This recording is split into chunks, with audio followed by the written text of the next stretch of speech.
Welcome to Jesus On, a look at today's issues from an eternal perspective. Pastor Zack and Pastor John will be giving us biblical insight into some of the problems the world faces today.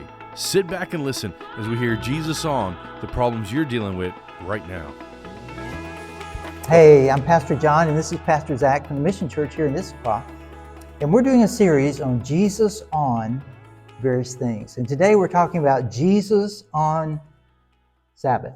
Jesus on Sabbath. Zack, why don't you start us off on that? I love the passage in Colossians that talks about how Jesus was there in creation.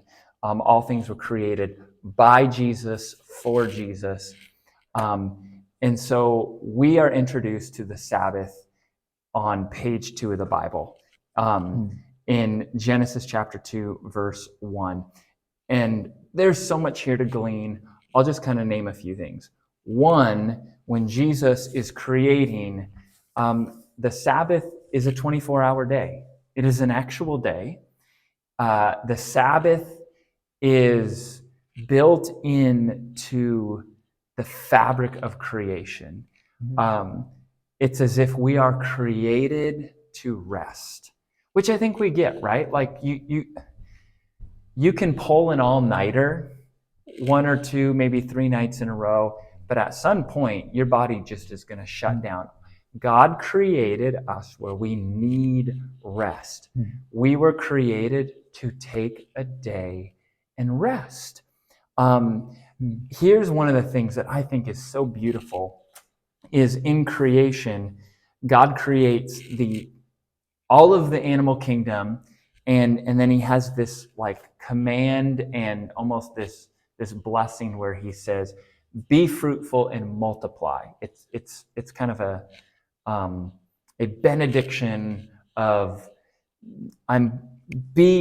go and be fruitful, create life. And then Jesus does the same thing. He says after he creates humanity, it says he blessed them. He gave them this benediction. And what is the blessing? It is be fruitful and multiply. That is, go and give life. And then when it says this in Genesis 2:1, it says, "Thus the heaven and earth were finished and all of the host of them. And on the seventh day, God finished his work that he had done, and he rested on the seventh day." So God is resting from all his work that he had done. In verse 3, it says, "So God blessed the seventh day and made it holy." And this idea that God blesses the animal kingdom, God blesses humanity and says, "Be fruitful, multiply, go and bring forth life." And God even blesses the Sabbath. He blesses a day, as if to say, this day will give you life. And so I think one of the things that we can learn about the Sabbath that Jesus wants us to know, we need it. It's built into the fabric of creation. And that when we practice it, it will give us life. Talk to me from your perspective. What do you see Jesus saying, doing, living out the Sabbath? Well, I think Jesus, everything that you just said about Genesis, I think is reflected when Jesus said that the Sabbath was made for man, not man for the Sabbath. And we always want to kind of think about how we can use things and not think about how God engineered us and the things that we need. And thankfully, God is thinking about our well-being, and he cares about us, right? And even more than just having that day, and people kind of use the Sabbath for different things. For some people, it becomes just a time of tiring recreation, more so than real rest. But Jesus he said he was Lord of the Sabbath. And in fact, the New Testament talks about Jesus being our Sabbath rest. And he said to people, he said, "Come to me, all who labor and are heavy laden, and I will give you rest. Take my yoke upon you and learn from me, for I am gentle and lowly in heart, and you will find rest for your souls." I think there are a lot of people today who are not just overworked, but they are in distress in their soul. They are weary in their soul. They're troubled in their soul. And what they need is the kind of rest that comes from Jesus. And so when we come to Jesus and when we trust Him and we honor the way that God created us, this rhythm of having this day of rest, which is more than just a day of not working. It's a day of focusing on God, I think, a day of renewal, of allowing Him to be in our heart, that all that He created us for Him to be in our hearts, to be our rest, that we experience something that is indeed life-giving. You were talking about some aspects of that. I can't remember exactly how you said it a minute ago when we were just kicking things around. But Yeah. Well, a question that people might have is, how do I take a Sabbath, right? Like, what is involved? And I think when you look at Scripture, and there's actually been quite a bit written about this and talked about this, there's really 4 elements that I think we can look to in Scripture that are essential to Sabbath. Stop working, rest, just rest, delight, and worship.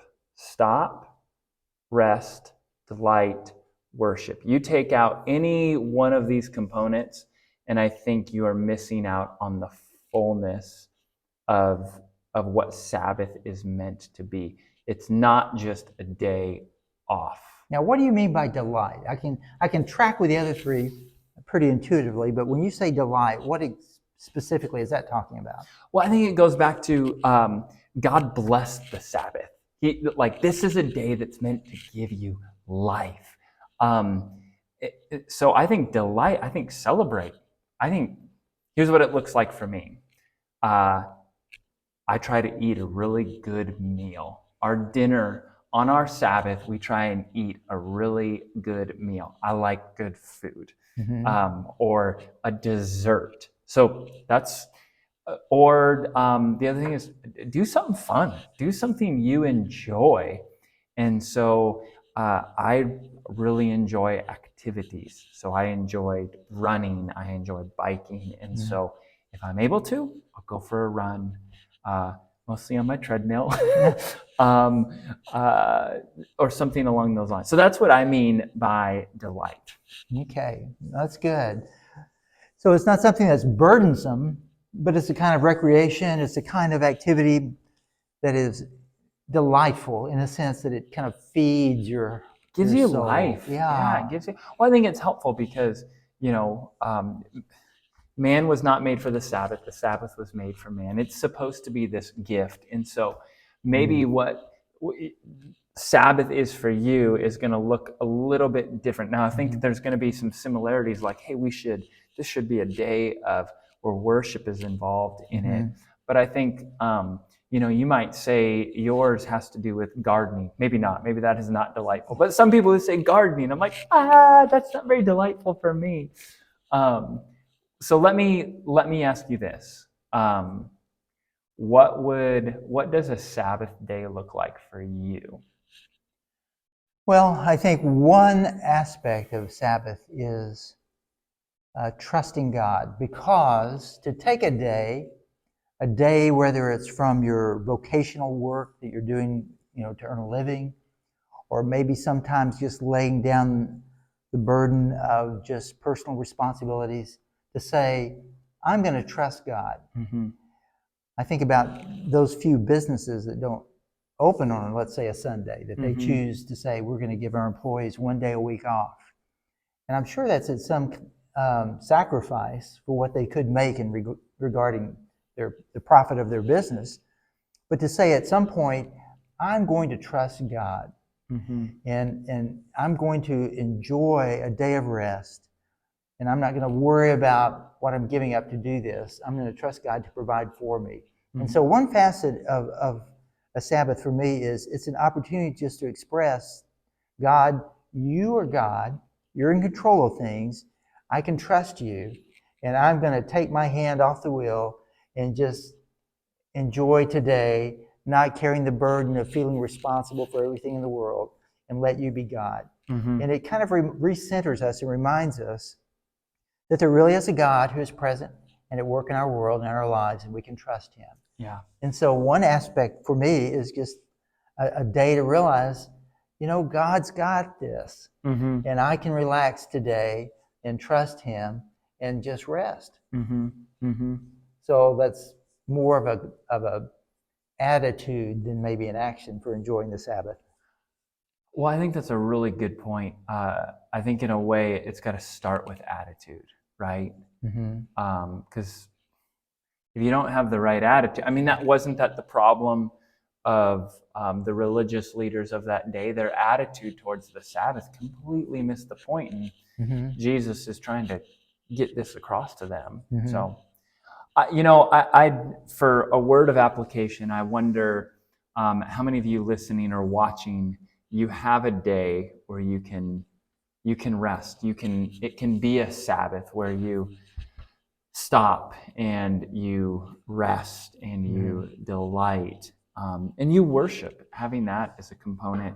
And go and do that. Walter Brueggemann, I remember coming across this. He says this: people who keep Sabbath live all 7 days differently. And I think that's so true, that when you can have a 24-hour day that is a Sabbath, it's amazing how much it blesses and reinvigorates and strengthens the other 6 days of the week. So I would just challenge and encourage you, all of you guys listening in, do you practice Sabbath? And what does that look like for you? Or maybe you're sitting there and go, I need to practice Sabbath. We invite you, find a day and stop, rest, delight, and worship, and see how God can use that day where you trust in him, like Pastor John said, and see how it will give you a kind of rest that you need, not just physically, but for your soul as you rest in Jesus, and see how it affects the other 6 days of your week. Thanks for joining in, and we look forward to seeing and having you listen in